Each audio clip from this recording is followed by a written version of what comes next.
ఓం శ్రీ గురుభ్యో నమ. అందరికీ నమస్కారం అండి. ఈరోజు మనం ఐశ్వర్య యోగం అమ్మవారి యొక్క లలిత అమ్మవారి యొక్క 18వ నామం, ఆ 18వ నామం యొక్క మహిమ, అలాగే ఆ నామాన్ని శ్రవణం కానీ పఠనం కానీ చేయడం వల్ల కలిగేటువంటి ఫలితాన్ని గురించి తెలియజేద్దాం.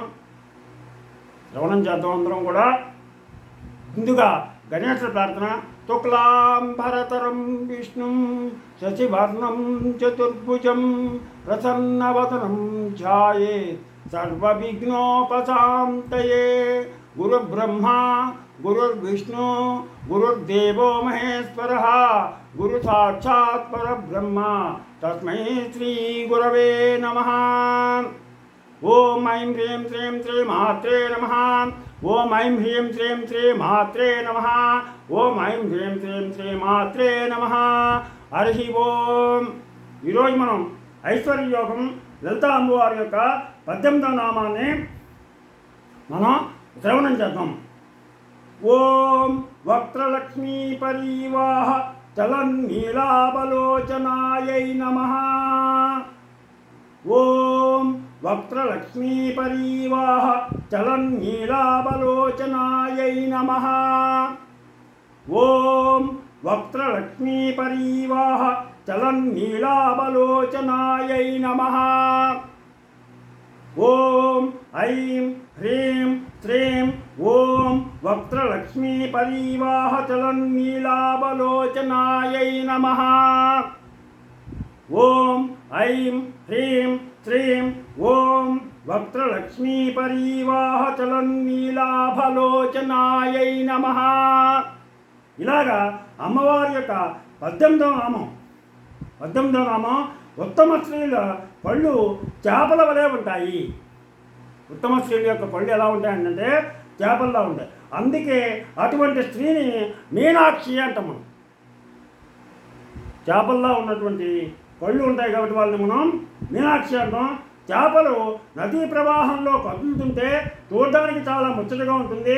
అమ్మవారి ముఖకాంతి ప్రవాహంలా ఉందిట. ఆ ప్రవాహంలో అమ్మవారి యొక్క కళ్ళు కదులుతున్న చేపల వలె ఉన్నాయట. అది పైనామానికి అర్థం. అది చేపలు మనలాగా కంటి మీద రెప్ప వేసి నిద్రపోవు. మనం రెప్పలా మోస్తూ నిద్రపోతే కనుక రెప్ప మోస్తాం, అవి నిద్రపోవు. ఎందుకంటే వాటికి అసలు కన్నులు రెప్పలే ఉండవు, వాటికి రెప్పలు ఉండవు. ఎప్పుడూ కూడా చూస్తూ ఉంటుంది. అందుకనే అమ్మ ఎప్పుడూ కూడా మన 24 గంటలు ప్రతినిత్యం ప్రతి క్షణం మన కన్న తల్లిలా కాపాడుతూనే ఉంటుంది, చూస్తూనే ఉంటుంది. అమ్మని నమ్ముకుంటే కంటి మీద కొనుక్కు వేయదు. ప్రతి క్షణం మనం వీక్షిస్తూనే ఉంటుంది. మనం తప్పు చేసామంటే తప్పు అమ్మకు తెలుస్తుంది, మనం మంచి చేస్తే మంచి అమ్మకు తెలుస్తూ ఉంటుంది. ఎప్పుడు తెలుస్తూ ఉంటుంది, తెలియదులే అనుకుంటాం.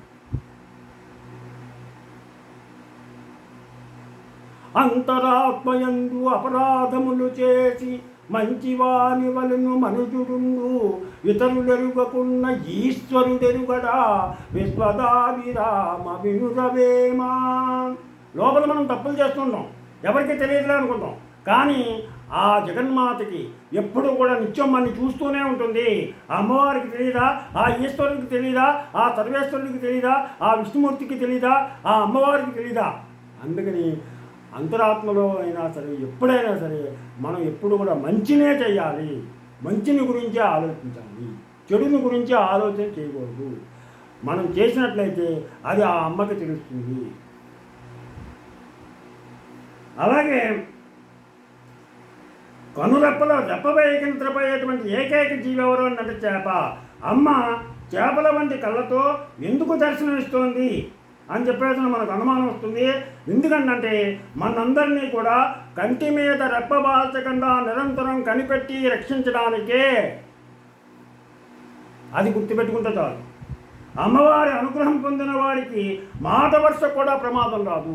ఆ అమ్మ యొక్క అనుగ్రహాన్ని కనుక మనం పొందినట్లయితే మనకి ఏ ప్రమాదం ఎప్పుడూ కూడా, రాత్రి లేదు పగలు లేదు, ఎప్పుడు కూడా రాదు. సాధారణంగా ప్రాణులు తమ పిల్లలను పాలిచ్చి పెద్ద చేస్తాయి, కానీ చేప తన పిల్లలకు పాలిచ్చి పెంచదు. కేవలం చూపులతోటే వాటిని చేప పెంచుతుంది. అలాగే అమ్మ మనని తన యొక్క కంటి చూపుతోటి మనల్ని ఎప్పుడు కూడా సర్వదా సర్వకాల సర్వావస్థల యందు మనల్ని కాపాడుతూ ఉంటుంది. అందుకని అమ్మను నమ్మండి, అమ్మను స్మరించండి, అమ్మ ధ్యానం చేయండి, ఆ లలితాపరాభట్టారిక ధ్యానం చేయండి, ఆ పరదేవత యొక్క నామాన్ని ఎప్పుడు కూడా శ్రవణం చేయండి. చేప చూపుకే దాని పిల్లలు పెరిగి పెద్దవై వృద్ధి పొందుతాయి.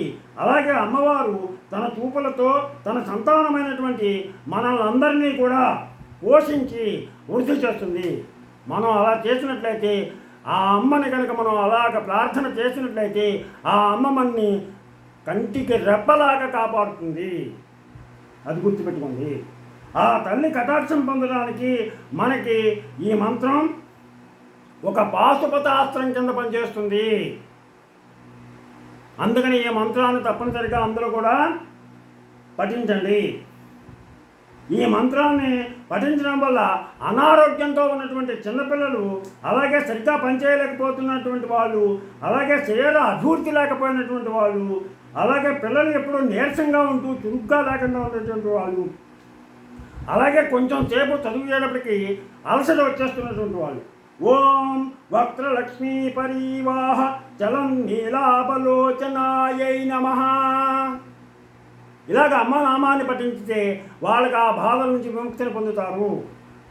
మళ్ళా ఓం వక్రలక్ష్మీ పరీవాహ చలం నీలాభలోచనాయై నమః అనేటువంటి ఈ మంత్రాన్ని 36 సార్లు వాళ్ళ చేత కనుక ఆ పిల్లల చేత ఉచ్చరింపచేసినట్లయితే అనారోగ్యంతో ఉన్నటువంటి చిన్నపిల్లలు, అలాగే శరీర అభివృద్ధి లేనటువంటి వాళ్ళు, అలాగే నీరసంగా ఉండేటువంటి పిల్లలు, చురుకుగా ఏ పని చేయలేనటువంటి పిల్లలు ఈ మంత్రాన్ని పఠించడం వల్ల ఎంతో సత్ఫలితాన్ని పొందుతారు.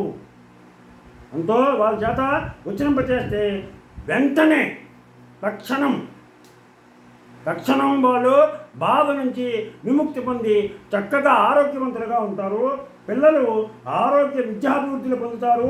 వార్ధక్యంలో ఉన్నటువంటి వాళ్ళు అలసట లేకుండా ఉంటారు.